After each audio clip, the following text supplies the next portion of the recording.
Welcome to a walkthrough. We're in the book of Leviticus. We're studying Leviticus 16:1 through 18:30. This portion is called Acharei Mot, means after the death. Let's begin. Now the Lord spoke to Moses after the death of the two sons of Aaron, when they offered profane fire before the Lord and died. And the Lord said to Moses, "Tell Aaron your brother not to come at just any time into the holy place inside the veil, before the mercy seat which is on the ark, lest he die. For I will appear in the cloud above the mercy seat. Thus Aaron shall come into the holy place with the blood of a young bull as a sin offering, and a ram as a burnt offering. He shall put the holy linen tunic and the linen trousers on his body. He shall be girded with a linen sash, and with a linen turban he shall be attired. These are holy garments. Therefore he shall wash his body in water and put them on. And he shall take from the congregation of the children of Israel 2 kids of the goats as a sin offering, and 1 ram as a burnt offering. Aaron shall offer the bull as a sin offering, which is for himself, and make atonement for himself and for his house. He shall take the 2 goats and present them before the Lord at the tabernacle of meeting. Then Aaron shall cast lots for the 2 goats, 1 lot for the Lord, and the other lot for the scapegoat." So when it says here that he shall wash his body in water, he needed to put on the garments after he went through mikvah or baptism. "And Aaron shall bring the goat on which the Lord's lot fell and offer it as a sin offering.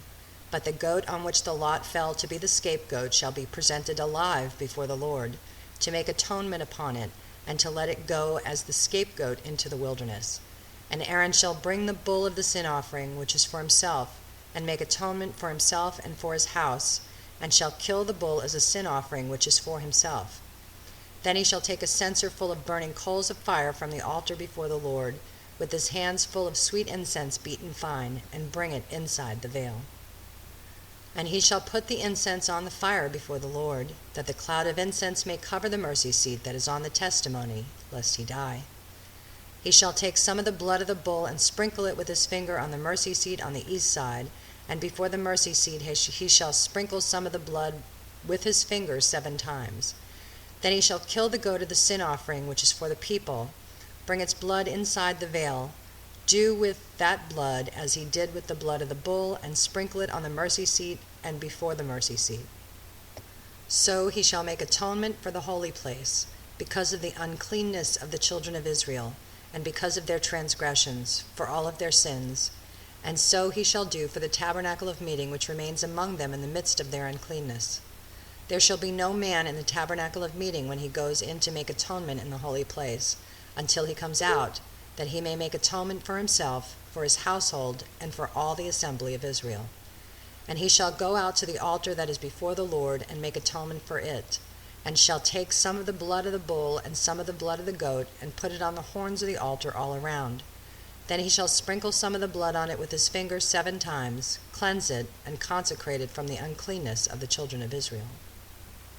And when he has made an end of atoning for the holy place, the tabernacle of meeting and the altar, he shall bring the live goat. Aaron shall lay both his hands on the head of the live goat, confess over it all the iniquities of the children of Israel, and all their transgressions, concerning all their sins, putting them on the head of the goat, and shall send it away into the wilderness by the hand of a suitable man. The goat shall bear on itself all their iniquities to an uninhabited land, and he shall release the goat into the wilderness. Then Aaron shall come into the tabernacle of meeting, shall take off the linen garments which he put on when he went into the holy place, and he shall leave them there. And he shall wash his body with water in a holy place, put on his garments, come out and offer his burnt offerings and the burnt offering of the people, and make atonement for himself and for the people. The fat of the sin offering he shall burn on the altar. And he who released the goat as the scapegoat shall wash his clothes and bathe his body in water, and afterward he may come into the camp. The bull for the sin offering and the goat for the sin offering, whose blood was brought in to make atonement in the holy place, shall be carried outside the camp, and they shall burn in the fire their skins, their flesh, and their offal. Then he who burns them shall wash his clothes and bathe his body in water, and afterward he may come into the camp. This shall be a statute forever for you. In the 7th month, on the 10th day of the month, you shall afflict your souls and do no work at all, whether a native of your own country or a stranger who dwells among you. For on that day the priest shall make atonement for you, to cleanse you, that you may be clean from all your sins before the Lord. It is a Sabbath of solemn rest for you, and you shall afflict your souls. It is a statute forever. Now, Yeshua is our high priest, and he makes atonement for us. And the tabernacle is a mirror image of the heavenly tabernacle. And Yeshua is now in the role of the priest doing these very things in heaven for us. And so this Day of Atonement, it says, whether a native of your own country or a stranger who dwells among you, the book of Romans makes it very clear that we have become part of the Commonwealth of Israel. So this is applicable, and it would be very good for all the people who call on the God of Abraham, Isaac, and Jacob to observe the Day of Atonement every year. And afflict your souls has been translated to no food, no water, unless you're ill or pregnant, and no work at all. So try it, see what happens. And the priest who is anointed and consecrated to minister as priest in his father's place shall make atonement, and put on the linen clothes, the holy garments. Then he shall make atonement for the holy sanctuary, and he shall make atonement for the tabernacle of meeting, and for the altar, and he shall make atonement for the priests, and for all the people of the assembly. This shall be an everlasting statute for you, to make atonement for the children of Israel for all their sins once a year, and he did as the Lord commanded Moses. And the Lord spoke to Moses, saying, Speak to Aaron, to his sons, and to all the children of Israel, and say to them, This is the thing which the Lord has commanded, saying, Whatever man of the house of Israel who kills an ox or lamb or goat in the camp, or who kills it outside the camp, and does not bring it to the door of the tabernacle of meeting to offer an offering to the Lord before the tabernacle of the Lord, the guilt of bloodshed shall be imputed to that man. He has shed blood, and that man shall be cut off from among his people, to the end that the children of Israel may bring their sacrifices which they offer in the open field, that they may bring them to the Lord at the door of the tabernacle of meeting, to the priest, and offer them as peace offerings to the Lord.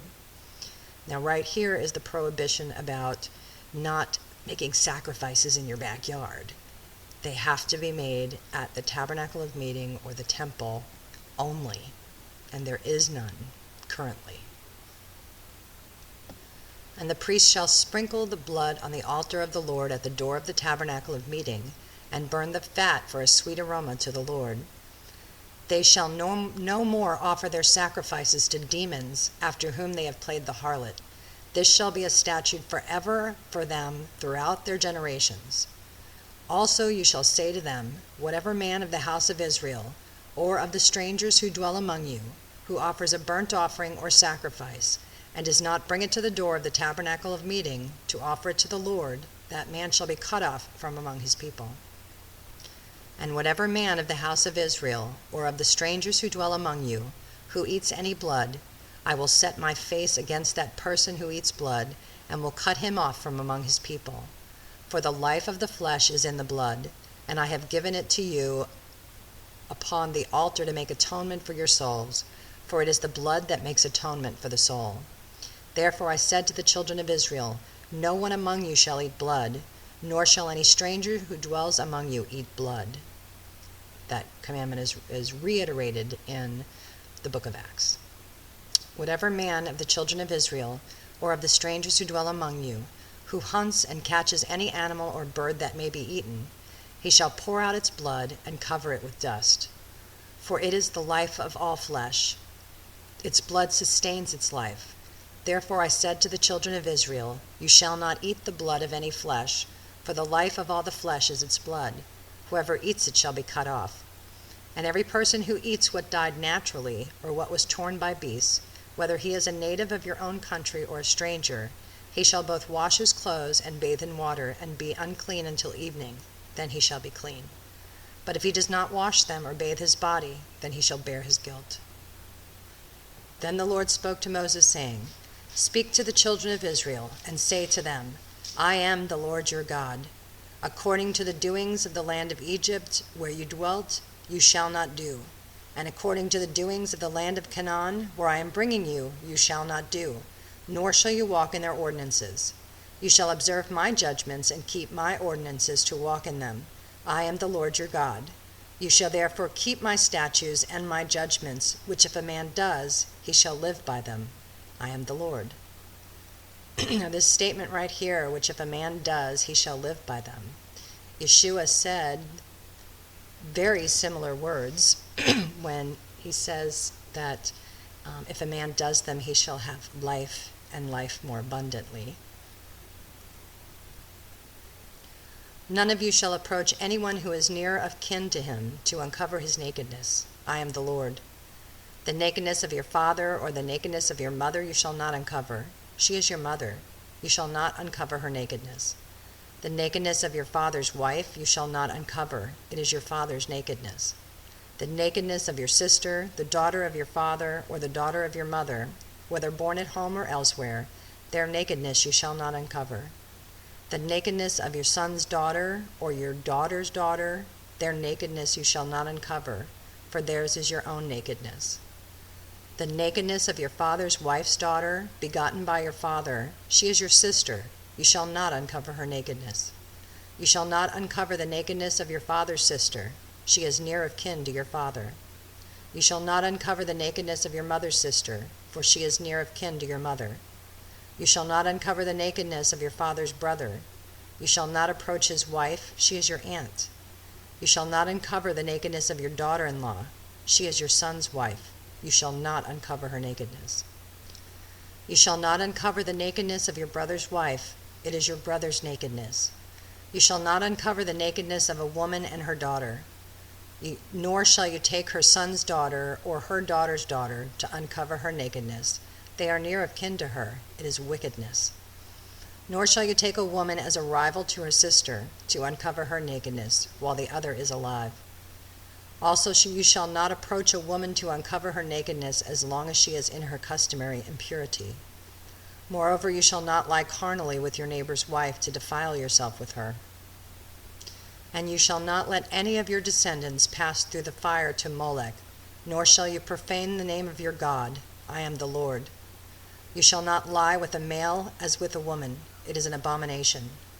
Nor shall you mate with an animal to defile yourself with it. Nor shall any woman stand before an animal to mate with it. It is perversion. Do not defile yourselves with any of these things, for by all these the nations are defiled, which I am casting out before you. For the land is defiled, therefore I visit the punishment of its iniquity upon it, and the land vomits out its inhabitants. You shall therefore keep my statutes and my judgments, and shall not commit any of these abominations, either any of your own nation or any stranger who dwells among you. For all these abominations the men of the land have done who are before you, and thus the land is defiled. Lest the land vomit you out also when you defile it, as it vomited out the nations that were before you. For whoever commits any of these abominations, persons who commit them shall be cut off from among their people.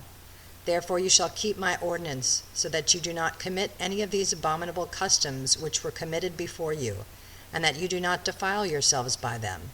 I am the Lord your God. I guess everybody can agree that these are pretty commonplace rules and regulations that most people who call on the name of Abraham, Isaac, and Jacob obey. Some of them are being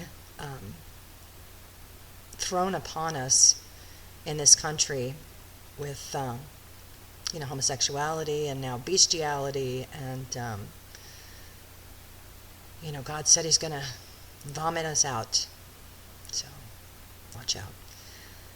Very sobering portion. I will see you next time. Shalom, shalom.